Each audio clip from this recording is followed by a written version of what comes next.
మీకు మా అన్నను నన్ను చంపేంత కోపం ఉండొచ్చు బాయ్, ఎందుకంటే మా అన్న తెలియకుండానే చాలా పెద్ద తప్పు చేశాడు. క్షమాపణ కూడా కోరలేనంత తప్పు చేశాడు. అసలు మేము మా ముఖం చూపెట్టడానికి కూడా సరిపోము.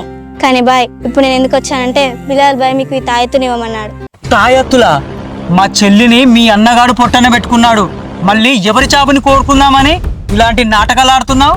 మా కసం బాయ్, నేనెందుకు నాటకాలు ఆడతా? నిజంగానే బిలాల్ బాయ్ చెప్పారు, అమ్మా టిల్లు మీరు తప్పకుండా కట్టుకోమన్నాడు. దేనికి? అంటే అది ఇంకేం మమ్మల్ని నాశనం చేద్దామని ఆలోచిస్తున్నావు? మీ అన్న రసూల్ గాడు బిలాల్ బాయ్నే మోసం చేశాడు, చిన్న పిల్ల ప్రాణాలు పోవడానికి కారణమయ్యాడు. మళ్ళీ వచ్చి తాయెత్తులు కట్టుకోమంటున్నావు. ఆ రసూల్ గాడు మళ్ళీ ఏం ప్లాన్ వేశాడు ఏంటో చెప్పు. బాయ్, ఆ వాసుకి ఆత్మను బిలాల్ బాయ్ బంధించాక దిగ్బంధన మంత్రాలతో ఆ వాసుకి ఆత్మను కట్టడి చేసి పంచభూతాల సహాయంతో ఊరు చివర భూస్థాపితం చేశారు.